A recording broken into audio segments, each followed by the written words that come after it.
εκπροσωπούμενος από τον Αλέξανδρο Δημικονομίδη. Είναι ένα καινούριο, είναι ένα κέντρο περιβαλλοντικής εκπαίδευσης, είναι από τα καινούργια που έχουμε στην παρέα μας. Ιδρύθηκε την άνοιξη του 2022. Είναι έξω από τη Θεσσαλονίκη, Αλέξανδρε, αν δεν κάνω λάθος και αν τα λέω σωστά.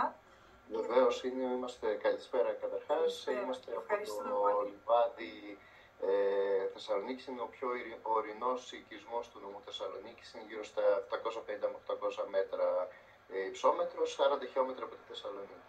Τέλεια, και θα μας έχουν φτιάξει και έχουν ιδρύσει συνάδελφοι εκεί ένα τοπικό θεματικό δίκτυο, καταγράφοντας την αέρια ρύπανση, και θεωρήσαμε ότι όλο αυτό δεν είναι πάρα πολύ και το πώς οι εκπαιδευτικοί το προσεγγίζουν. Αλέξανδρε, σε ευχαριστούμε πολύ και ο λόγος είναι σε εσάς, και ευχαριστούμε και τους τρεις, και την κυρία Λιθοξοίδου και τον κύριο Κωνσταντινίδη που είναι μαζί μας, που βρίσκεται στην παρέα μας, και σένα που θα τους εκπροσωπήσεις. Εμείς ευχαριστούμε πολύ για την πρόσκληση. Όπως είπατε, είμαστε ένα καινούργιο ΚΠΑ και είναι η πρώτη προσπάθεια σε δίκτυο που κάναμε, αφορούσε αυτό το ζήτημα, την αέρια ρύπανση. Είμαστε λοιπόν ένα ΚΠΑ που ιδρύθηκε με το ΦΕΚ του 2018, αλλά ουσιαστικά στελεχώθηκε από εμάς το 2022 και τότε ξεκινήσαμε, τα τρία μέλη που είμαστε ακόμα και σήμερα. Ξεκινήσαμε κάποιες δράσεις με μια σειρά σεμιναρίων και προγραμμάτων για εκπαιδευτικούς και μαθητές. Ένα από τα προγράμματα, να μην τα αναφέρω αλλά αναλυτικά, ένα από τα προγράμματα που ξεκινήσαμε ήταν το ΔΡΟ για τον αέρα, το οποίο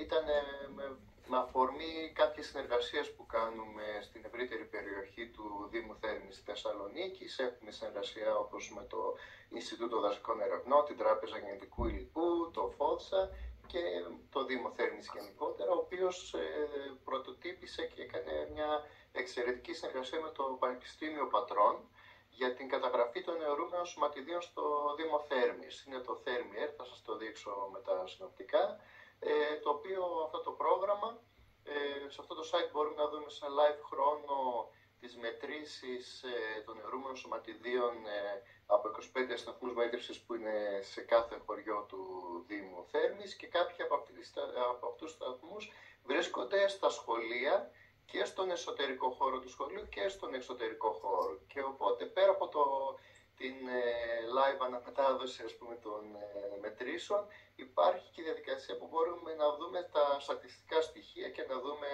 τη διακύμανση μέσα στην ημέρα, τη διακύμανση μέσα στο χρόνο, και οι μαθητές να πάρουν έτσι πολύ χρήσιμα συμπεράσματα για το τι συμβαίνει με τα αιρούμενα σωματίδια στην περιοχή τους και στην αίθουσά τους. Με βάση αυτό το πρόγραμμα θεωρήσαμε ότι θέλουμε να το ενισχύσουμε ακόμα περισσότερο και να το αναδείξουμε και να το μεγαλώσουμε, όπου σε πρώτη φάση ξεκινήσαμε το πρόγραμμά μας ΔΡΟ για τον αέρα. Ο Δήμος Θέρμης, σε συνεργασία με το Πανεπιστήμιο Πατρών μας, παραχώρησε 3 μετρητές αιωρούμενων σωματιδίων, οπότε με βάση αυτό υλοποιούμε το πρόγραμμα κυρίως στο δικό μας το κέντρο στο Λιβάδι, μέσα στην αίθουσα, αλλά και στον οικισμό του Λιβαδιού και στο δάσος, έτσι ώστε να έχουμε διαφορετικές μετρήσεις και τα παιδιά να μπορούν να καταλάβουν την διαφορά στην ποιότητα του αέρα.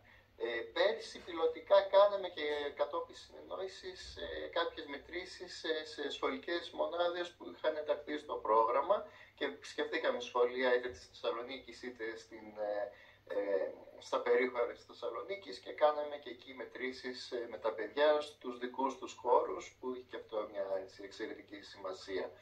Το πρόγραμμα αυτό είναι κατάλληλο για μαθητές και μαθήτρες από 5η δημοτικού και πάνω. Προσαρμόζεται ανάλογα με την βαθμίδα και εστιάζει στις μετρήσεις των αιωρούμενων σωματιδίων από τους μαθητές σε εσωτερικό χώρο, εξωτερικό χώρο, είτε στον οικισμό ή σε διάφορα άλλα σημεία ενδιαφέροντος. Για παράδειγμα, μετά την παρουσίαση που κάνουμε για το πρόγραμμα αυτό, κάνουμε μία μέτρηση έχοντας την αίθουσα για ένα 20 λεπτό γεμάτη από παιδιά και χωρίς αερισμό, οπότε είναι λίγο πιο υψηλά τα αιρούμενα σωματίδια. Μετά βγαίνουμε έξω στο μπαλκόνι, κάνουμε μία μέτρηση που είναι σαφώς καλύτερη και έχοντας ανοίξει τα παράθυρα, ξαναμπαίνουμε μέσα και βλέπουμε τη διαφορά. Οπότε αποδεικνύουμε και αυτό που λέμε τόσα χρόνια εκπαιδευτικοί στα παιδιά, να ανοίγουν τα παράθυρα, να αερίζεται ο χώρος. Και βέβαια τα αιρούμενα σωματίδια είναι μόνο ένα μικρό κομμάτι, όχι μικρό μάλλον, ένα κομμάτι των ειδών της αέριας ρύπανσης. Εμείς το βάζουμε κυρίως σε αυτό το ζήτημα, αλλά φυσικά υπάρχουν το διοξείδιο του άνθρακα και χίλια δυο άλλα που επιβαρύνουν την ατμόσφαιρα. Οπότε μέσα από αυτά τα πειράματα τα παιδιά γίνονται citizen scientists, καταγράφουν, αναλύουν, προβληματίζονται ως προς την αυξημένη συγκέντρωση των αιρούμενων σωματιδίων και συζητάμε τις συνέπειες που έχει αυτό το πρόβλημα είτε με τα ακραία καιρικά φαινόμενα ή και με την ανθρώπινη υγεία. Πολύ συνοπτικά να πούμε ότι οι τρεις βασικές επιπτώσεις των αιρούμενων σωματιδίων είναι στην υγεία, στο κλίμα και στην ορατότητα.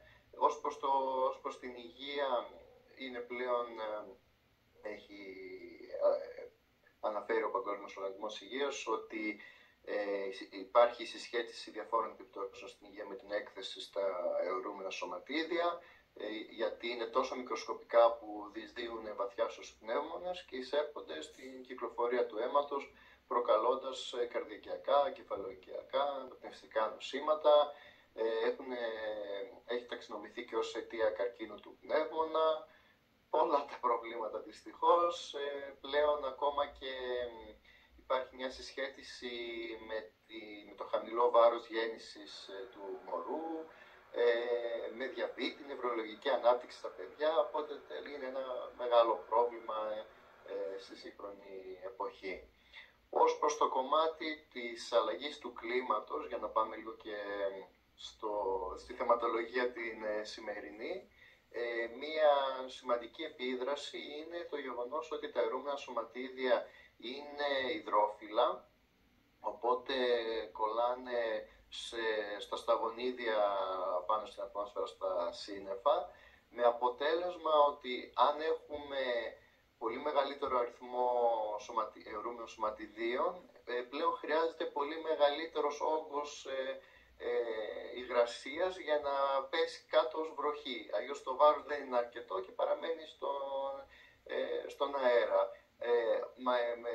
Το μεγάλο αποτέλεσμα στην σημερινή εποχή να έχουμε σπάνια, να έχουμε μήνες να δούμε βροχή και όταν γίνεται η βροχή να είναι τόσο μεγάλη ένταση όπου δημιουργούνται έντονα καιρικά φαινόμενα. Ενώ με πολύ μικρότερο αριθμό αιρούμενων σωματιδίων είχαμε μικρές, συχνές ποτιστικές βροχές που δεν δημιουργούσαν πρόβλημα. Άρα λοιπόν έχει αλλάξει και δηλαδή η αύξηση των αιρούμενων σωματιδίων αλλάζει και το μικροκλίμα μιας περιοχής, με αποτέλεσμα να βλέπουμε όλο και πιο συχνά έντονα καιρικά φαινόμενα. Ένας από τους λόγους είναι και τα αιρούμενα σωματίδια. Και το τρίτο, εντάξει, μικρότερο βέβαια σε σημασία, αλλά είναι και αυτό, έχει και αυτό τη σημασία του, είναι η ορατότητα. Εδώ βλέπουμε δύο εικόνες από τη γέφυρα του Ρίου Αντίριου. Η μία είναι στην εποχή της καραντίνας του 2020 που είχαμε πολύ πιο καθαρή ατμόσφαιρα, επειδή τα αιρούμενα σωματίδια ήταν πολύ μικρότερα, λόγω του ότι οι άνθρωποι δεν μετακινούνταν, γενικότερα υπήρχε μια πτώση της ανθρώπινης δραστηριότητας. Και η δεξιά εικόνα είναι από μια καθημερινή ημέρα όπου τα αιρούμενα σωματίδια είναι πενταπλάσια και θολώνουν την ατμόσφαιρα. Λοιπόν, τώρα, σε δεύτερο χρόνο αποφασίσαμε να επεκτείνουμε την δραστηριότητά μας ως προς το κομμάτι της αερίας ρύπανσης και ξεκινήσαμε πέρσι το δίκτυό μας καταγράφοντας την αέρια ρύπανση, το οποίο δίκτυο είμαστε ο συντονιστικός φορέας και συμμετέχουν σχολεία πρωτοβάθμιας και δευτεροβάθμιας εκπαίδευσης της Ανατολικής Θεσσαλονίκης, που είτε υλοποιούν ή σκοπεύουν να υλοποιήσουν προγράμματα περιβαλλοντικής εκπαίδευσης ή δράσεις στα πλαίσια εργαστηρίων δεξιοτήτων ή ζώνη δημιουργικών δραστηριοτήτων σχετικές με το δίκτυο.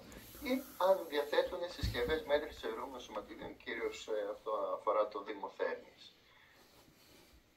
Τα ιδρυτικά μέλη του τοπικού δικτύου ήταν κυρίως από την Ανατολική Θεσσαλονίκη και αυτό είναι και το λογότυπο το οποίο δημιουργήθηκε από μαθητές μετά από έναν σχετικό διαγωνισμό που είχαμε κάνει πέρσι. Στη Συντονιστική Επιτροπή είμαστε τα μέλη του ΚΕΠΕΑ Θέρμης, είναι η κυρία Δαρδιώτη που είναι υπεύθυνη περιβαλλοντικής εκπαίδευσης δευτεροβάθμιας Ανατολικής Θεσσαλονίκης. Έχουμε και τον κύριο Καζατζίδη, τον καθηγητή Πανεπιστημίου στο Τμήμα Φυσικής του Πανεπιστημίου Πατρών που ξεκίνησε όλο αυτό το πρόγραμμα με τον Δήμο Θέρμης. Και συνεργαζόμαστε πέρα από το Πανεπιστήμιο Πατρών και το Δήμο Θέρμης και με το Τμήμα Επιστημών Προσχολικής Αγωγής και Εκπαίδευσης του Αριστοτελείου Πανεπιστημίου και διάφορους ακόμα φορείς για να έχουμε κάποιες συνέργειες που βοηθάνε στην διάδοση του αντικειμένου μας. Οι στόχοι μας έχουν να κάνουν με την βιωματική γνωριμία των μαθητών με την επιστημονική μέθοδο εργασίας και τον πειραματισμό στο θέμα της μέτρησης ατμοσφαιρικής ρύπανσης και ειδικότερα των αιρούμενων σωματιδίων, τη συνεργασία εκπαιδευτικών, μαθητών, γονιών, τοπικής αυτοδιοίκησης, των ΚΕΠΕΑ, πανεπιστημίων και διαφόρων περιβαλλοντικών ομάδων, την πληροφόρηση, ευαισθητοποίηση και κινητοποίηση της τοπικής κοινωνίας και την ανάπτυξη συνεργατικών δράσεων σε περιβαλλοντικά θέματα, την απόκτηση όσο πιο υπεύθυνης στάσης και συμπεριφοράς στα περιβαλλοντικά θέματα, την ανάπτυξη των προσωπικών και κοινωνικών δεξιοτήτων των παιδιών και τη δημιουργία περιβαλλοντικής συνείδησης. Η μεθοδολογία μας είναι όσο προσπαθούμε να υπάρχει όσο περισσότερη ιδιωματική μάθηση, η διερευνητική μάθηση μέσω των υποθέσεων, την συλλογή δεδομένων, τον πειραματισμό και την εξαγωγή συμπερασμάτων, την ολιστικότητα, τη συνολική θεώρηση της έννοιας περιβάλλοντος, τη διοεπιστημονικότητα και διαθεματικότητα, την ομαδοσυνεργατική προσέγγιση και το άνοιγμα του σχολείου στην τοπική κοινωνία. Οι θεματικές μας είναι προφανώς η ατμοσφαιρική ρύπανση, η αέρια ρύπανση στον εσωτερικό χώρο, η αέρια ρύπανση στη γειτονιά των παιδιών και του σχολείου τους, η πειραματική μέτρηση των αιρούμενων σωματιδίων, η σχέση της ποιότητας του αέρα με την υγεία,